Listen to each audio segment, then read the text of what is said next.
Got yourself one of these Galaxy S7 phones? Well, here are 10 tips of what you should do to make the most out of your phones.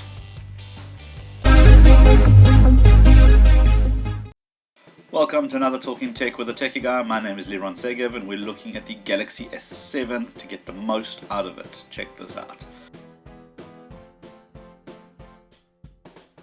Now, always on is one of those features that the S7 has, that you can see the time, etc. on the front screen when the screen is locked. They say it doesn't take much out of your battery, but you can enable it or disable it. You do that by going to the setting, search for always on. This is called always on display. You can have a look at it. You can then at the top switch it off or switch it on if you want to. Now, I personally leave mine on, but have a look at the bottom. You've got some more features that you can customize, like you can change the clock style, the background image, the content. Simply tap on one of these options and it gives you some facilities. Here, ability to change the clock. Now, I work in Dallas and I also work in Johannesburg, so I'd like to have both times on my screen at the same time. I enable that and ta-da, there it is. Dallas, Johannesburg, all at a touch of a button. Again, I can go back into it, I can go back, choose a different clock face, I can just choose to have the standard.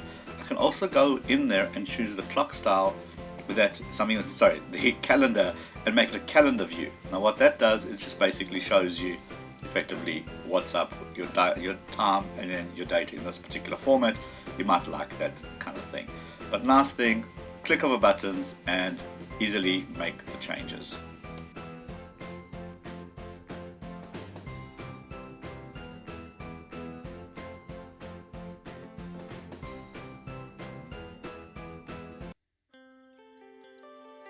Have you ever had the frustration of missing the perfect photo opportunity simply because you were fumbling with your phone looking for the camera icon? Well, on the S7 you don't have to worry about that. They've got a double tap feature facility. So you're reading a web page, you see a perfect opportunity, double tap the home button and the camera instantly launches. Nice thing is it launches regardless of where you happen to be. Double tap the home screen or the home button and the camera is effectively launches. Now, it's enabled by default, but you can go into your settings on your camera and you can scroll down to something called a quick launch and you can enable or disable that as you wish. Very, very cool feature, really ensuring that photo and opportunities aren't missed because you happen to be doing something else. Wherever you are, double tap and there it is.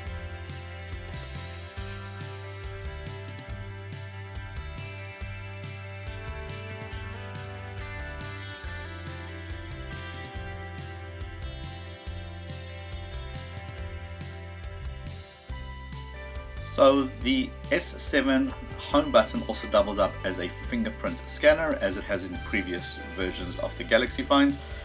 All you do is you got to tap it and it will unlock your phone. Now, a cool tip is to register multiple fingers for this facility, not just your thumbs.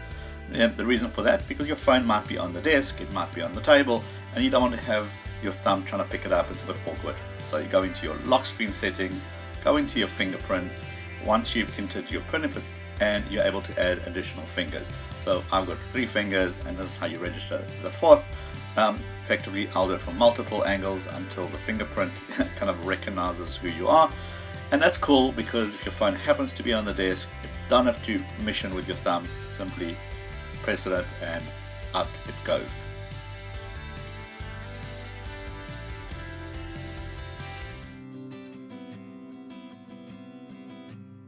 Down from the top you'll be able to access your settings. Here's a cool little trick. Hold down on the contrast button and you'll be able to make a screen lighter or darker and a preview mode and see what that would actually look like. Right, here are all the various settings that you get access to, but they're a little bit all over the place. If you click on the edit, you can then rearrange it. Find the ones that you want, drag them, put them in the right location, just making it a little bit easier for you to use your own phone without having to scroll left and right. Rather have your frequently used icons right at the beginning. So that's quite straightforward.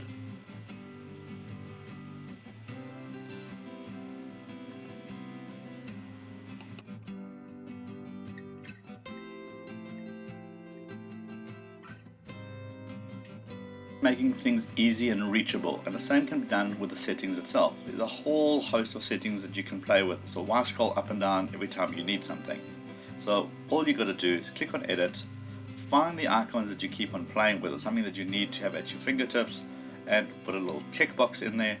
As soon as you do that, it will make those easily accessible right at the top of your page.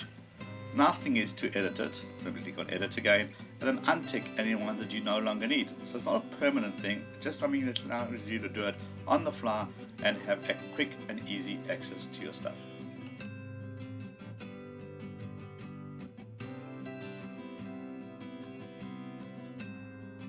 When we use our phone, we tend to use it with two hands. So a keyboard scratches across the screen and we're able to touch type. However, this is not always convenient. So what you can do is go into your settings, do a search for something called one-handed operation.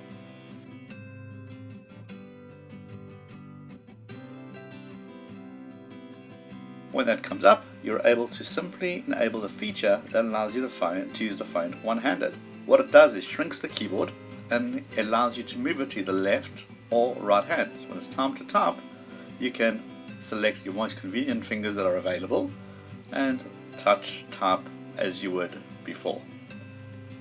Of course, this works with your dialer as well. Simply type your numbers and you can see that the keypad can be swung to the left or to the right, regardless which hands you happen to be using your phone.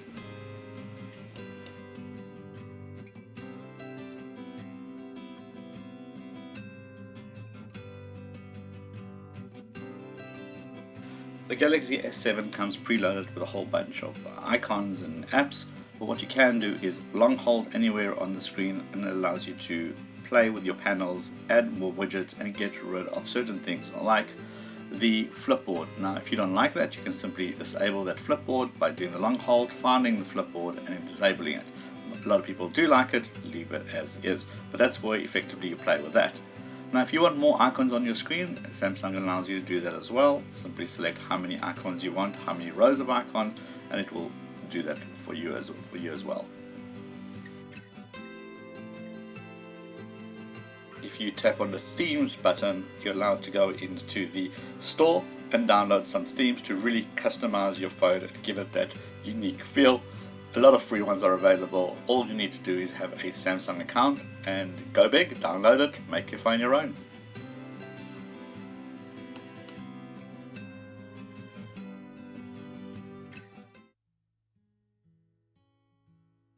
With Android, you can really customize your screen as the way you want it to be. You can leave gaps between the icons, you can move things to different pages without having it snap back for you like other operating systems. The problem is it's a bit of a pain because if you want to move multiple icons, you would have to do them one by one. Well, on the S7, what you can do is drag your icons, move it to something called moving apps, and drag other icons to the same location. At the top, a little white bar will appear.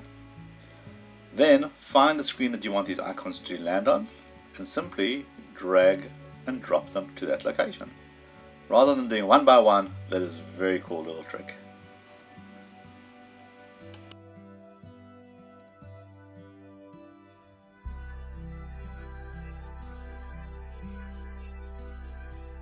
Another cool little feature is going to your gallery and you'll be able to see obviously your images that you've snapped. What Samsung allows you to do is select multiple images, click on the More button at the top right, and there's an option called Animations and Collage. Click on Animations and Samsung effectively creates a little video clip of your images. Now you can also select the speed, you can slow it down, you can speed it up.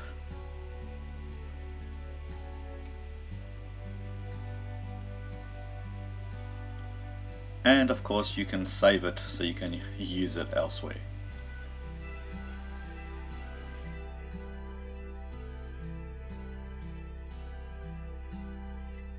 Now if you select the multiple images again, click on More, click on Collage, and the software simply does all the clever bits in creating a collage. Great for those of us who are not that creative or artistic.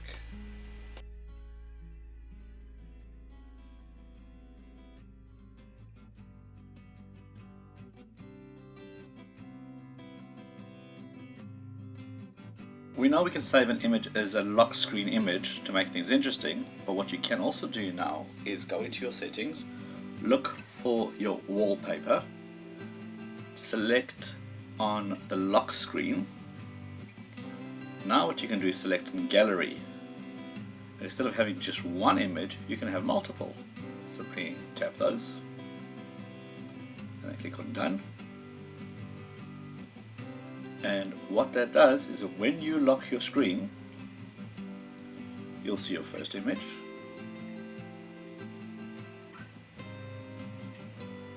lock your screen again, and what you'll see is your second image. So it's just making things again a little bit more interesting every time you unlock your phone.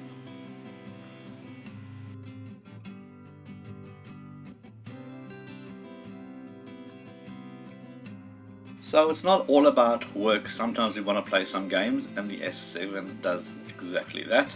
What it also has is something called some gaming features. So if you click on game, look for something called game tools, and you can enable or disable that. What the game tools set of tools do is it allows you to share your game, it allows you to screenshot, it allows you to record, but also allows you to set the phone on do not disturb. So sometimes when you just need to chill and have a bit of a play, you can do that without being disturbed as well.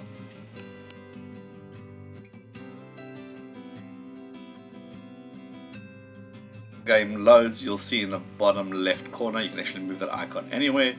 Tap on it and it gives you your various options. So just before you start, you can select what you want to do, like hitting the do not disturb, for example. Now the game starts to play, and what you can do is tap the option. If you want to show people your amazing ability to play, you can record, you can take a screenshot, and you can record a little video clip as well.